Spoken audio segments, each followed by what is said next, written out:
ഇന്ന് fresh to ഹോമിൽ സച്ചിൻ ടെണ്ടുൽക്കറും പ്രീതി സിൻഡറൊക്കെ ഞങ്ങളുടെ കസ്റ്റമറാണ്. എൻ്റെ കമ്പനിയിലെ ഡാറ്റയുണ്ട് ഇവരൊക്കെ ആണെന്ന്, പക്ഷേ ആ ഡാറ്റയൊന്നും ഞാൻ പഠിച്ചിരുന്നില്ല. ആരാന്നറിയാം. അതാണ് ഒരു കോർപ്പറേറ്റ് അല്ലാത്തതിൻ്റെ നെഗറ്റീവ് പോയിന്റ് എന്ന് പറയാം. പക്ഷേ ഇന്ന് ഫ്രഷ് ടു ഹോമിൽ സച്ചിൻ ടെണ്ടുൽക്കറും പ്രീതി സിൻഡറൊക്കെ ഞങ്ങളുടെ കസ്റ്റമറാണ്. അപ്പോൾ അവർ വാങ്ങുന്നുണ്ടെന്നും അവരെടുക്കുന്നുണ്ടെന്നും അവരെത്ര ദിവസം എടുത്തിട്ട് ഇതെല്ലാം ഞങ്ങൾ ഡാറ്റ വെച്ച് ഞങ്ങൾ ഫീഡ് ചെയ്യാൻ ആൾക്കാരുണ്ട്. പക്ഷെ അന്നും എനിക്ക് വേണേൽ ഡാറ്റ പഠിക്കായിരുന്നു.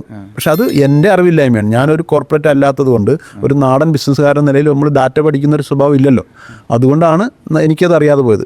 പക്ഷേ അത് കഴിഞ്ഞിട്ട് അതിന് ശേഷമാണ് ഞാനും ഷാനും ഞങ്ങൾ ടീമെല്ലാം കൂടെ ഒന്നിച്ച് ചേർന്നിട്ട് ഞങ്ങൾ ഈ സീ ടു ഹോം ആയിരുന്നപ്പോൾ മീൻ മാത്രമായിരുന്നു. അതുകൊണ്ടാണ് കടലിൽ നിന്ന് വീട്ടിലേക്ക് എന്നുള്ള അർത്ഥപേരുണ്ടായിരുന്നു. ഞങ്ങൾ കൂടിയപ്പോൾ ഞങ്ങൾ അതിനകത്തേക്ക് മീറ്റും ചിക്കനും ഒക്കെ കയറ്റി അങ്ങനെയാണ് സീ എടുത്ത് മാറ്റിയിട്ട് അവിടെ ഫ്രഷ് ഉണ്ടായിരുന്നത്. അങ്ങനെയാണ് ഫ്രഷ് ടു ഹോം ഉണ്ടായത്.